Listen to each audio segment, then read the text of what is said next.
Hello students, in this video I will continue with the explanation of the poem Fern by Dylan Thomas.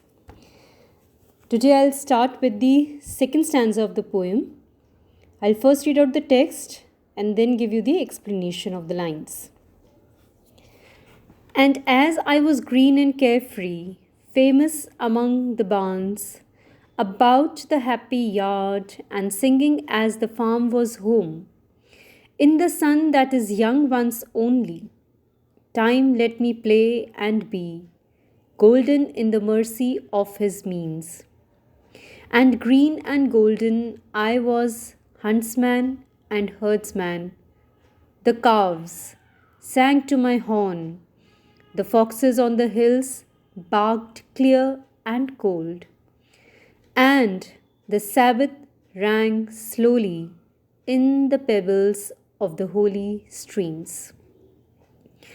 And as I was green and carefree, he wants to say as he was young and naive.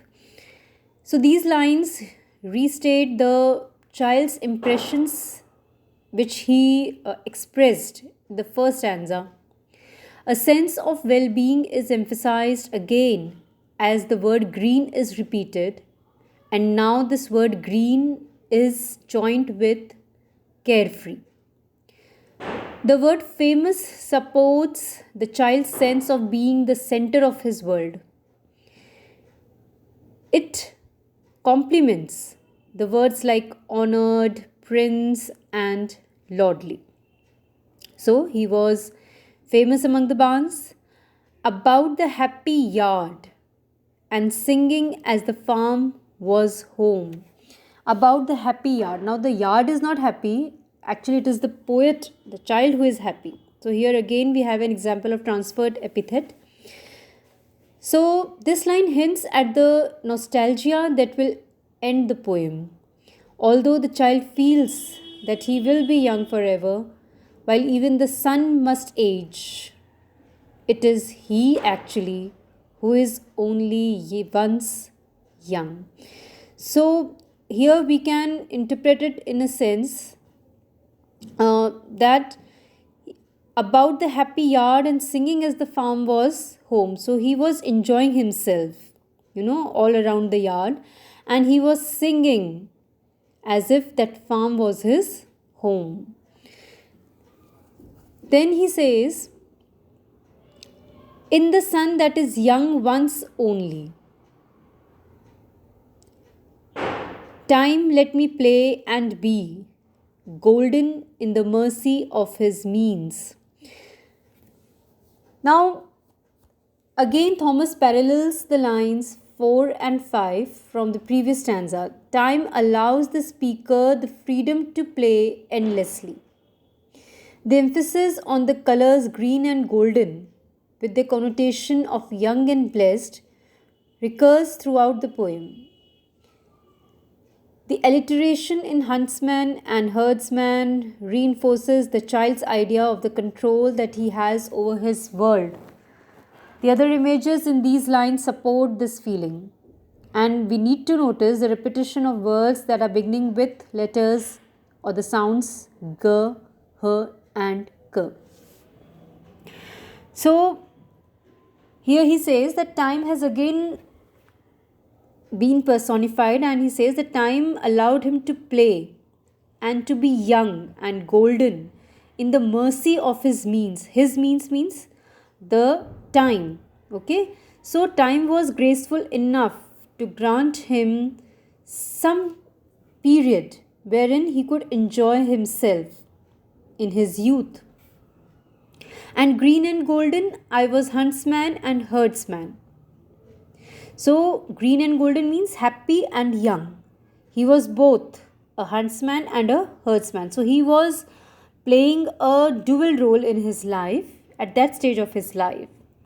Then he says, the calves sang to my horn. Horn means trumpet. The foxes on the hills barked clear and cold. And the Sabbath rang slowly in the pebbles of the holy streams. So Thomas recalls the ways in which children view time as moving slowly. Time, a benevolent force in the child's life, moves at a different pace for him than for adults. Thomas presents the reader with a series of images: long sunny days, rich and golden hay fields, sweet melodic air, which conveys a sense of joy, song, comfort, and contentment. Everything is exaggerated as a child might see it. The hayfield seems enormously high and beautiful. So, what he is trying to say is that throughout the time, throughout his youth, he enjoyed himself, and this enjoyment was possible only because of the merciful nature of time. Time, who allowed the poet in his childhood to enjoy his days, to lead a very happy, pure, naive life. He was green and golden, and he was playing a dual role of a huntsman and a herdsman. And the nature seemed to accompany him in his enjoyment. Now, when he says, the calves sang to my horn, so when he played his trumpet, it seemed as if the calves were also singing with him. And the foxes on the hills were barking, and their sound was clear and cold. As it was coming from the hills, it was at a distance. So, although the sound was clear, but it was a bit cold. And the Sabbath rang slowly. Now, Sabbath is actually referred to the seventh day of the week in the Jewish and Christian mythology, and it is the day of rest. So the Christian bells, the Sunday bells, rang slowly in the pebbles of the holy stream. So the streams, the pure, the holy streams were flowing, and as they were flowing, it seemed as if they were ringing the Sunday bells, the bells which signified purity, the bells which signified rest period. Now, in the third stanza, I'll just read out the third stanza first. All the sun long it was running.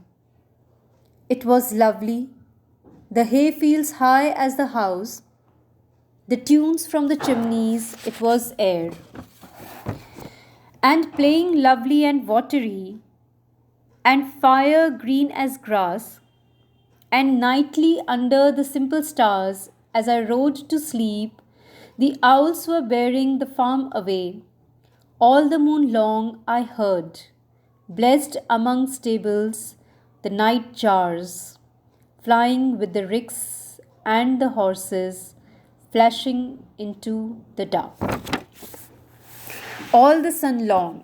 Now, this is again a very different way of Dylan Thomas to express that throughout the day or all the day long, it was running. Now, the richness of the day, the beauty of nature has been very peculiarly and very minutely expressed by Dylan Thomas. He says that all throughout the day it was running, the day was running, it was lovely. The hay fields which were high as the house, so the hay fields were quite high and they were actually parallel to the house, to the height of the house. The rest of the stanza describes the child's ideas about what happens during the night time on the farm. As day turns to night, the stars themselves become not distant spheres but simple objects lighting the sky for a child. He says that the tunes from the chimneys, it was air. So the chimneys, the fumes that were coming out from the chimneys, and as the chimneys were set on, they were also playing a musical tune. And it was a very different kind of air all around, a different kind of ambience, a different kind of atmosphere all around. And playing lovely and watery, the fire green as grass. So here maybe he's talking about the passing of the tune, like the flow of water. And the fire is described as, full of life. It was as green as a grass. There is the use of simile here. And he says that fire was also full of life and nightly under the simple stars. See the use of adjectives to describe the stars, simple stars. As I rode to sleep, as he moved ahead to sleep, the owls were bearing the farm away. So Thomas creates a dream image in which the child imagines that the farm vanishes when everyone is asleep.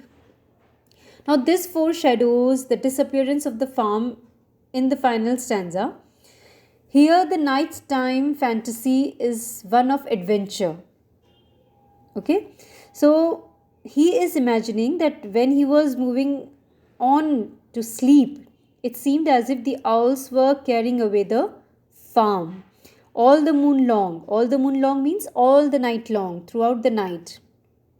I heard, the poet heard, blessed among stables, leading a very blessed time while he was in the stables.